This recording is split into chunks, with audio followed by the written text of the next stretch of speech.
মনকে বন্দি করে লাভ কি? মনকে বন্দি করবেন না, মনের ঘরে তালা মেরে আপনি অবরুদ্ধ হয়ে থাকেন। তার চেয়ে বরং প্রকৃতির কাছে আসেন, মন খুলে নিজের সাথে কথা বলেন। প্রকৃতিকে ভালো লাগবে, প্রকৃতি ভালো লাগবে, প্রকৃতি দেখে মনে প্রশান্তি আসবে। নিজেকে নিয়ে ভাবা যায়, নিজের মনের বিরুদ্ধে কোনো কিছু থাকলে সেটা মিনিমাইজ করা যায়, আর মনের জট খুলে যায়। মন যখন তালাবদ্ধ থাকে তখন বড় ধরনের রোগ হওয়ার সম্ভাবনা থাকে। আমাদের যে সাইকোসোমাটিক ডিসঅর্ডার, মনোদৈহিক রোগ, এটা কিন্তু আমাদের অবরুদ্ধ মাইন্ড সেট আপ থেকেই হতে পারে। এজন্য আমাদের উচিত কোনো চিকিৎসক বা কোনো কাউন্সিলর, এ ধরনের সোশ্যাল কাউন্সিলর আছে, তাদের সাথে কথা বলেন, মনের তালা ভাঙেন, অবরুদ্ধ মনকে প্রশান্ত করেন। তাহলে দেখবেন আপনার।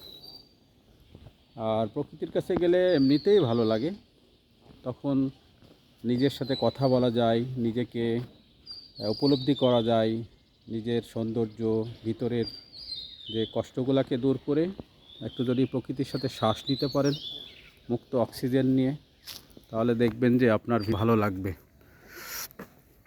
কাজেই সময় করে আপনি চলে আসতে পারেন প্রকৃতির ধারে। আমি এখন আছি বটানিক্যাল গার্ডেন মিরপুরে।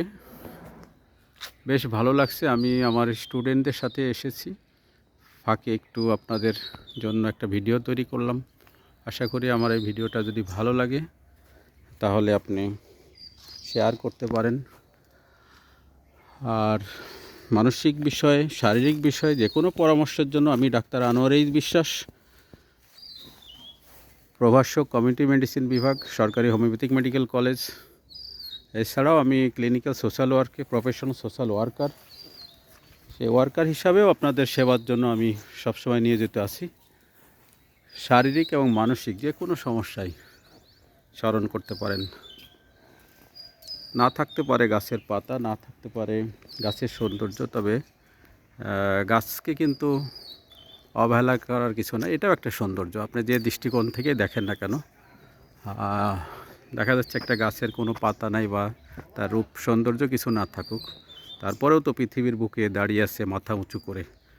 কাজে মন খারাপ না করে, মনকে বা নিজেকে ভালোবেসে মনের শক্তি দিয়ে আমাদেরকে এগিয়ে যেতে হবে। ধন্যবাদ। আসসালামু আলাইকুম রহমতুল্লাহ।